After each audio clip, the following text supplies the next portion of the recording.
welcome to our next episode of Cooking with Michael. And Candace. And Candace, our tree hugger. Can you hear the music in the background?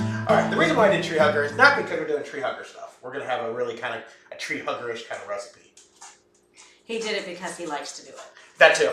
So, first of all, thank you all who watched. We had a great turnout for our cornbread episode, and from Casey. So, Casey, again, thank you so much for the recipe. I hope you all tried it. I hope you loved it. Of course, keep sharing it and whatnot. Mm-hmm. So, we're going to get into tonight's episode, and it's a quick one. First, of course, thank you, Andrew, Chapel Beer and Wine, for the Pinot Grigio. That's right, Pinot Grigio is back. So, it's going to be a little bit different tonight. So, tonight, I'm a little injured. I did fall last week on the ice. Are you going to tell the whole story? Hell no, because it makes you look really stupid. But you told the cicada story. Good point. So I got out of my truck at a bar before I started drinking, and I want to make it very clear before I started drinking. Before he started drinking. Before I started drinking. You can imagine how bad it would have been had he already been drinking. Right. So I got out, I put my foot down on black ice, slipped, and on my way down, broke my elbow, bounced my back, my leg, my neck, my head off the rail of my truck. You know, and as bad as all that is, the people at our local bar, Azteca. Thank you so much. We love the fact that you are watchers, and we love everything you do for our family. And the they show. saw it. They saw it and laughed their asses off. So they knew I wasn't dead, so it was all right. But anyway, so I'm a little injured, so we're going to kind of modify a couple things that I do. I'll be walking around, kind of looking like I'll be standing around looking pretty. I feel pretty, oh so pretty. Oh, yeah. We just need to get him the sequin dress. Oh, I would look good in the sequin. Oh, that's a different story altogether. Anyway, so tonight, we're just going to, like I said, we're going to jump into it. We're going to make, we went with the appetizer tonight, because we always talk about, food, that dinner. We usually do the meal, or at least a portion of the meal. We don't do appetizers very often. Not very often. And people do, when you have your date night, your spouse, your significant other, and, you're still finishing up the meal, you're getting things ready, you're pouring the wine, what have you. You want to have something for them to kind of, munch on while they wait. While they wait, right. Or it's actually good for a party, too. So we're going to make, and if you all know me, God help me, but I actually do like this. I don't know why, but I really do. We're going to make a butternut squash hummus dip.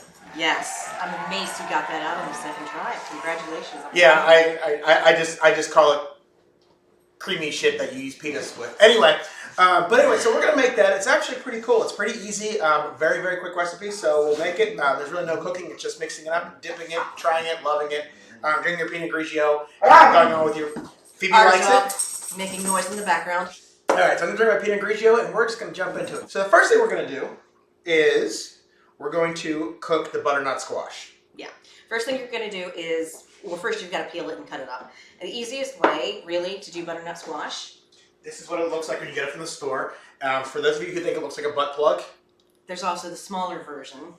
If you're doing just one order of this recipe, you want to get a smaller one because this is about the size that I cut up, and I still had probably a third of it that I have put away in the fridge for some other recipe. Okay, so get a little one if all you're doing is the butternut squash hummus. We want to basically do like a cup of it cut up, right? Yes, it's 1 cup cut up. And the easiest, fastest way to peel and cut up a squash is to put it in the microwave for about 2 to 3 minutes. And then you can slice off the ends with a big sharp knife, big murder knife. And then you take your vegetable peeler and you just slice the outside off. Why is it always murder knife with you? Why is it everything murder? Why is it everything murder? Because I live with you. Moving on. Okay, so you just take your vegetable peeler and you peel it, okay? And then you've got the hardest part of it, of peeling the rind off, is done.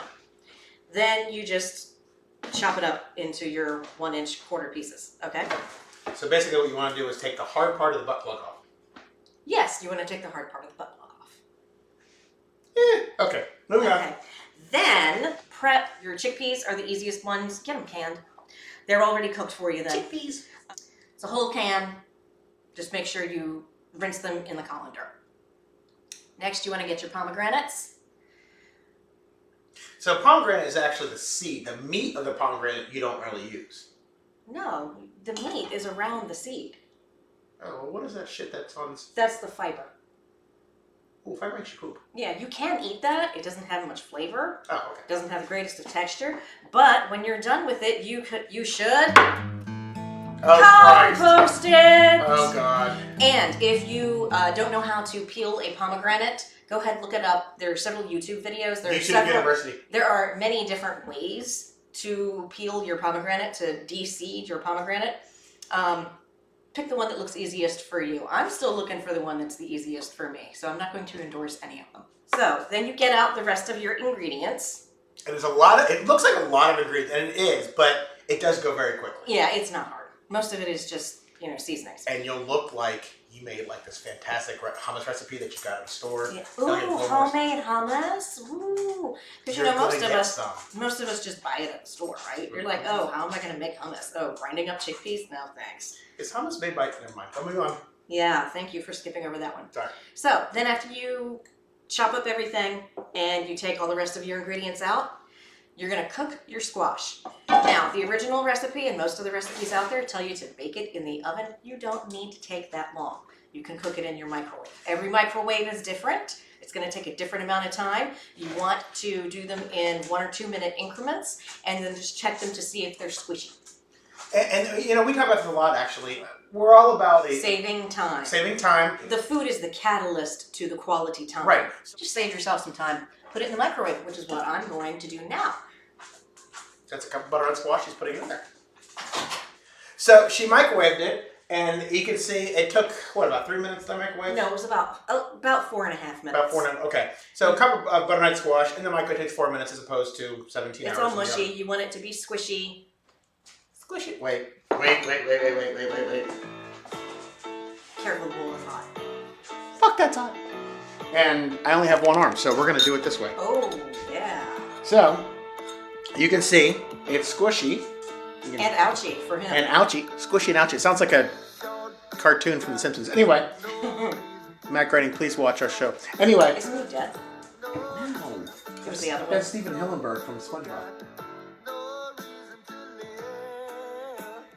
Anyway, so as you can see, real easy. So what I'm going to do is I get to use my Ninja food processor. Yes. My Ninja food processor. So I'm going to go ahead and take it off. All right, so we're going to dunk in our chickpeas. So we just go ahead and pour these in, and then we put it, and you want to use, when you use your food processor, you want to use actual blade. Because you're going to, even though you're going to stir it up, it's on dough, you're actually going to have to chop it, but also mix it. So we're going to go ahead Needs to be pureed. Pureed. So we'll take this and put this along outside there. Okay. Go ahead and put the butternut squash in. Mm-hmm.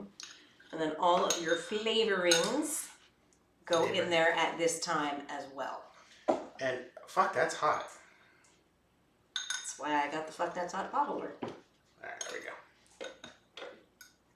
So we're gonna use we're gonna do 1 to 2 cloves of garlic. Now, I'll be honest with you.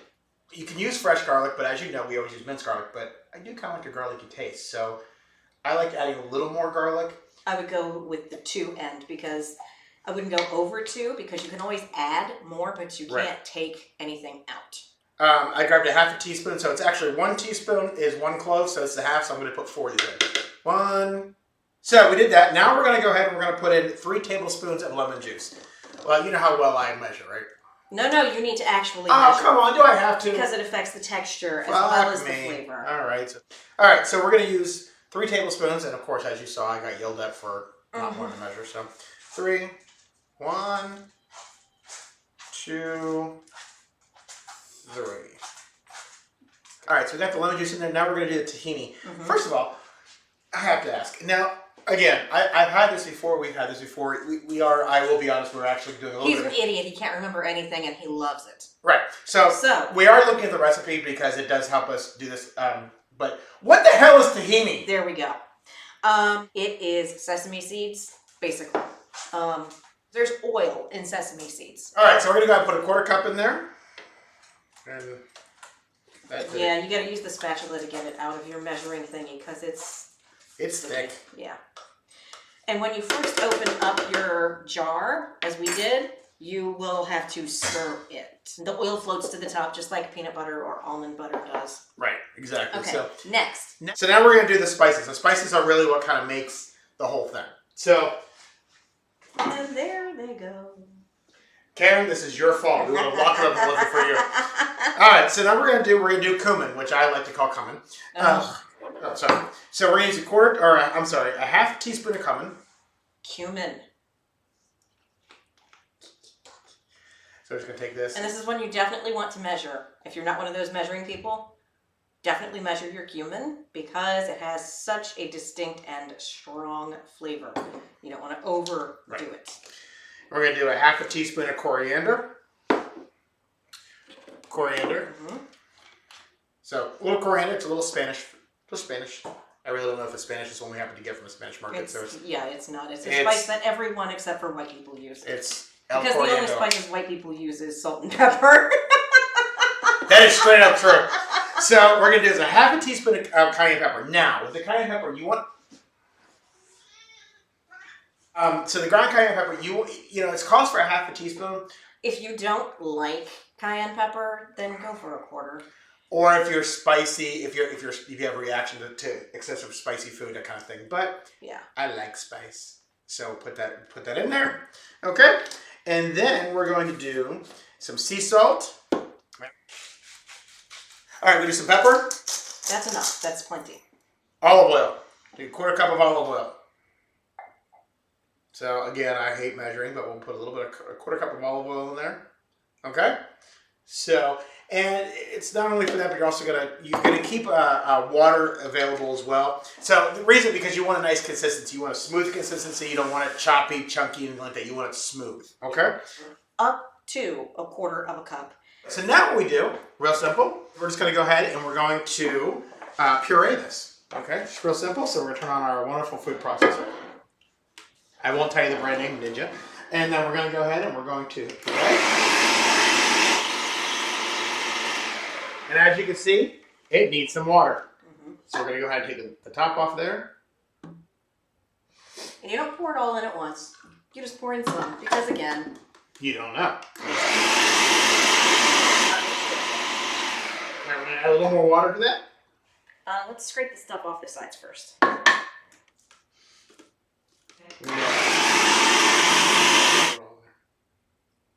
All right.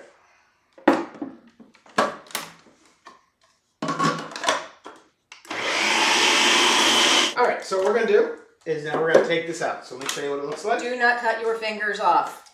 So this is what it looks like, okay? It's nice and pureed, nice and creamy.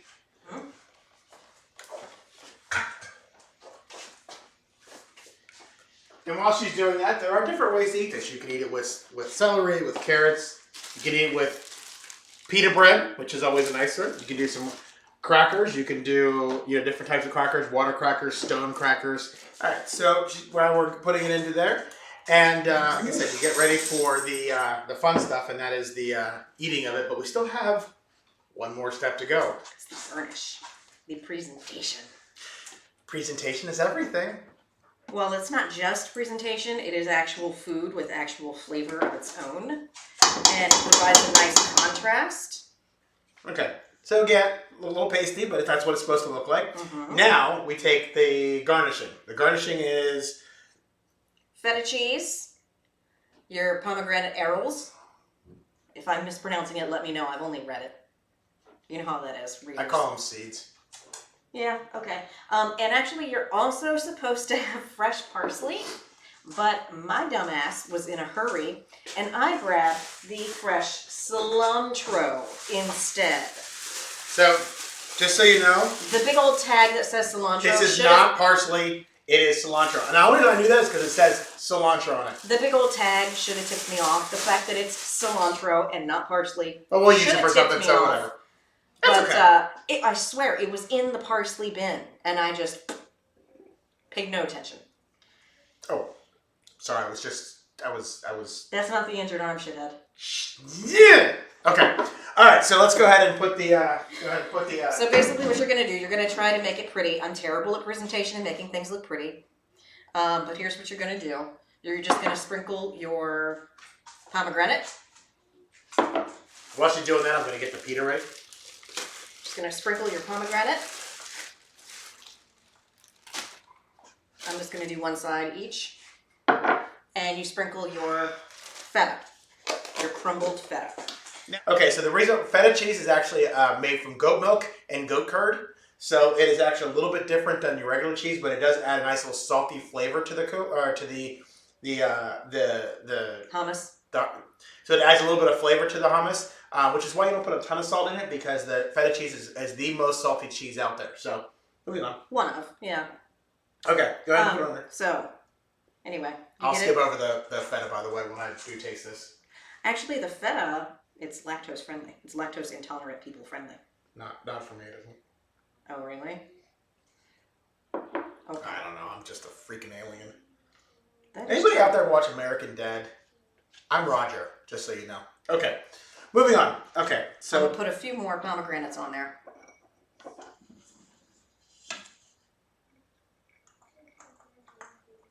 Now, most people will do it in a nice, pretty little swirl, but I'm just not that good. If you guys can do it in a swirl, yay for you. So it'll look sort of like this, and then you just dip in. So what I'm gonna do, I'm gonna take my pita, and I'm going to dip in. Get some of the pomegranate. I'll take some of the salty goat shit. Goat feta cheese.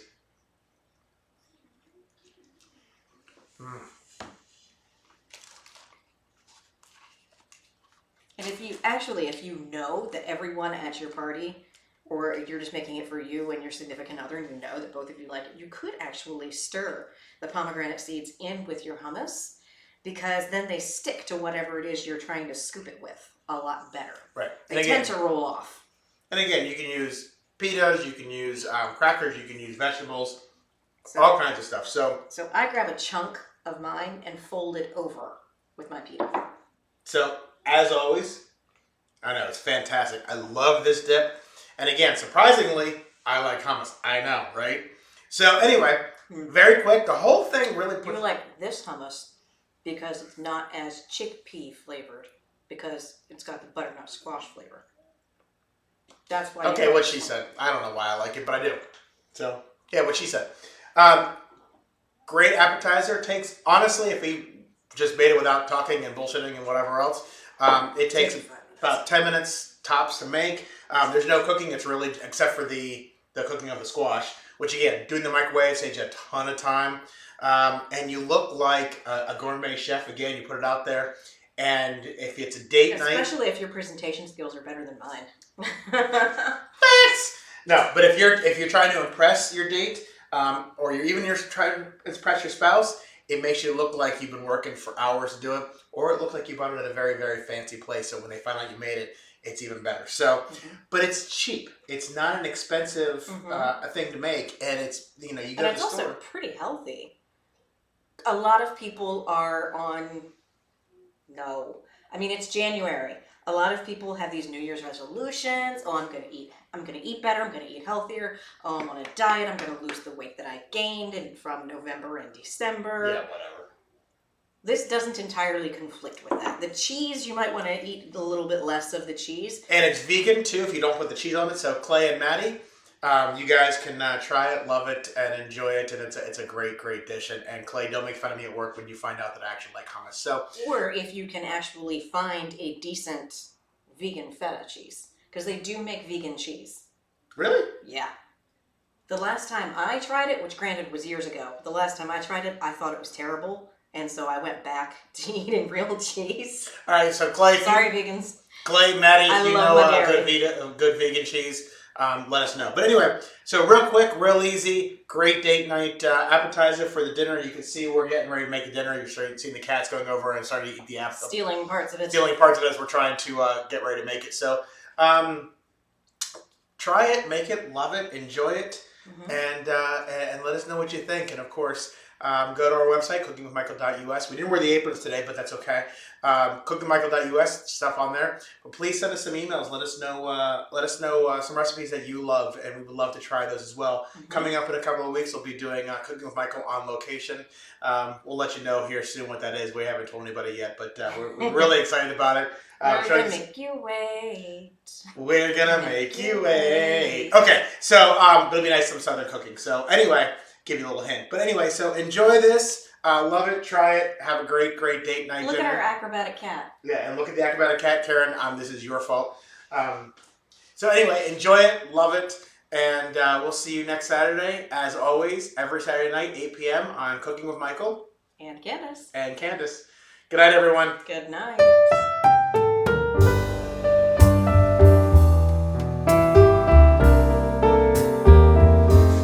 website and then I would put underneath it, put hashtag date night dinner.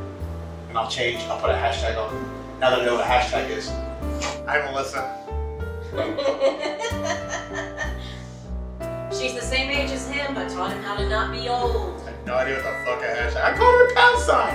When I was a kid, it was like It was a pound sign. It was a pound sign. You use it for phone calls. You use it for fucking searching shit. What the fuck is that shit?